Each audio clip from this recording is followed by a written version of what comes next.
Hindi lang po ang DBM ang nag-a-advise kay Marcos Jr. Even the Vice President told him so, na ang sindikato sa budget ay si Romualdez at si Saldico several times over when the alliance was still alive. Ang problema ni Marcos, hindi siya nakikinig. Dahil dalawang bagay yun. Kinukonsinti niya dahil nakikinabang siya o bahagi siya ng buong plano.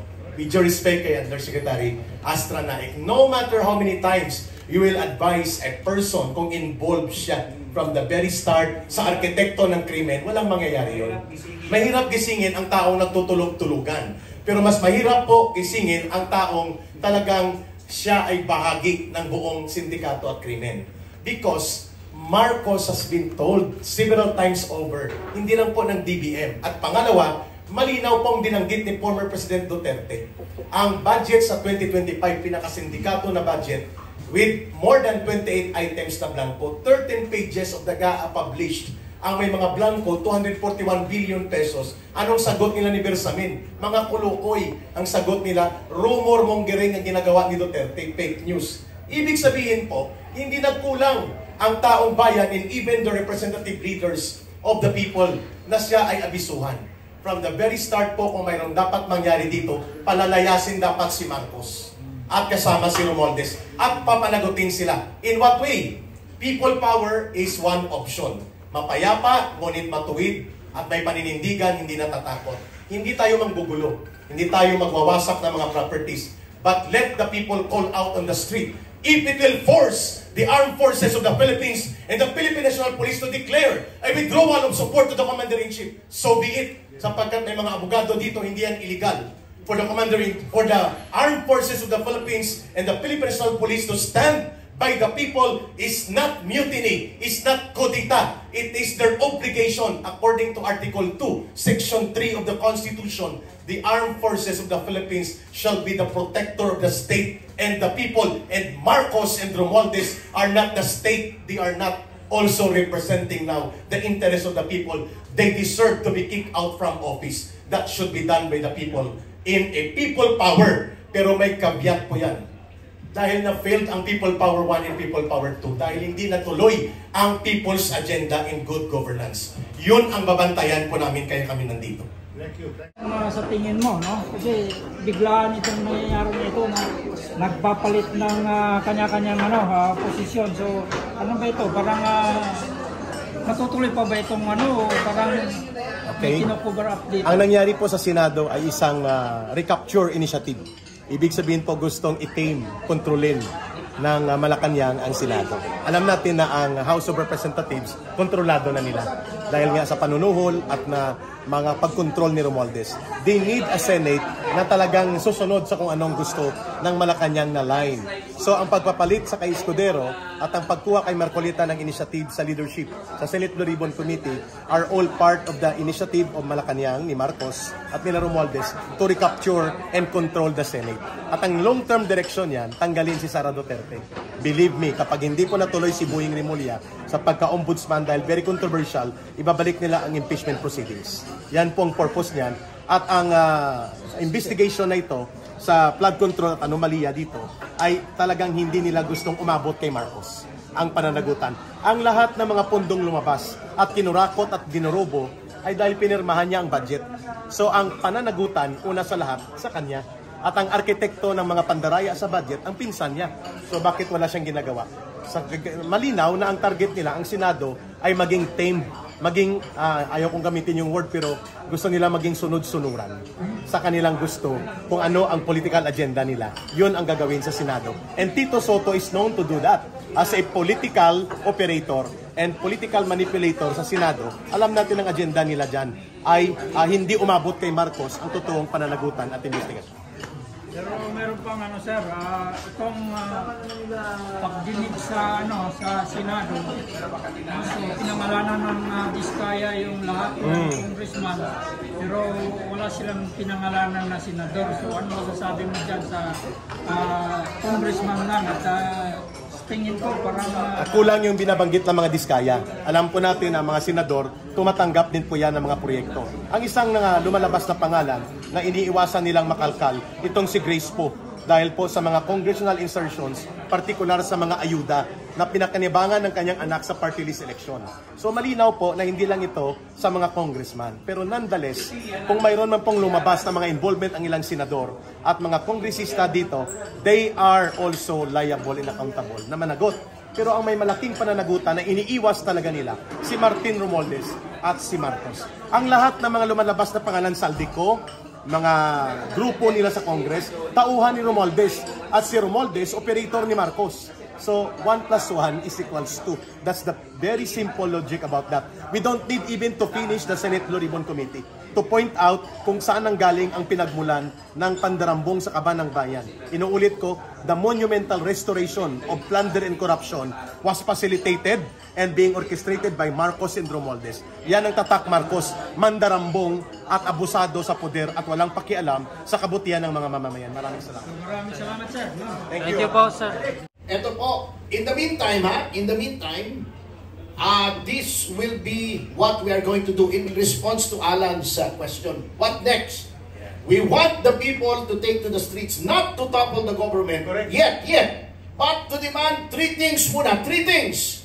Number 1, that the House of Representatives cleanse itself by electing a new speaker. Correct, yes. Dahil tainted na po ang leadership ng ating speaker. Cleanse itself and redeem its credibility before the eyes of the people. Number 2, let us appeal to the new Blue Ribbon Committee Chairman, Senator Ping Lacson, to continue the work of Senator Marcoleta. Let the hammer fall where it may. Number 3, yung Truth Commission ni Pangulong Marcos, lagdaan na niya, sabi, ready na daw eh.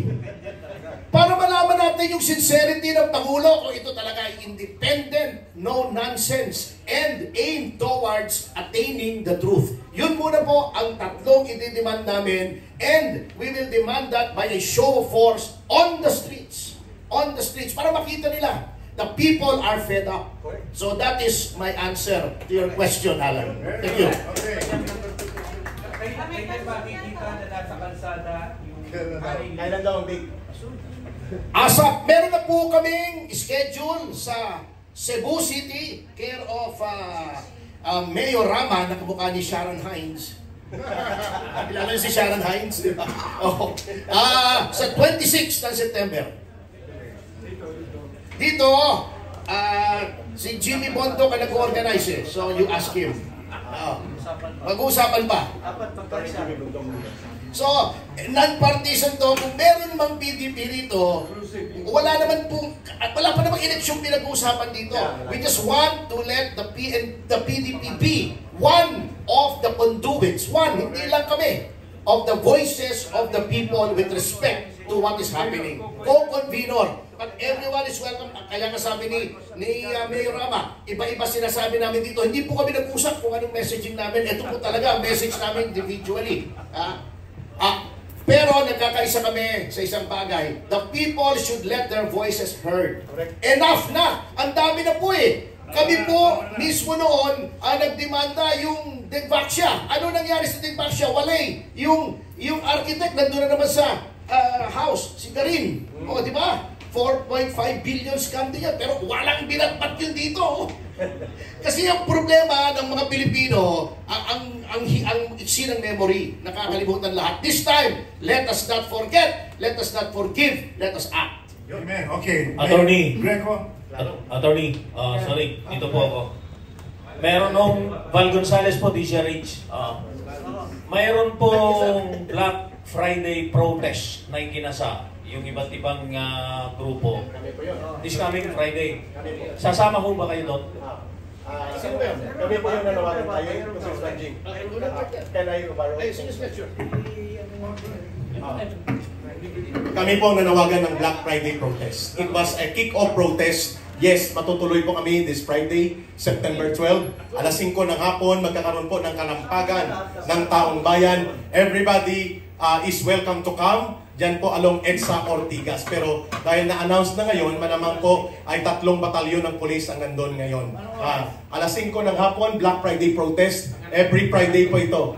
Pangatlo na po itong pagtitipon namin at ito po ay voluntary. Ang requirement, dala ng tubig, payong kapote at skyflex, okay na po.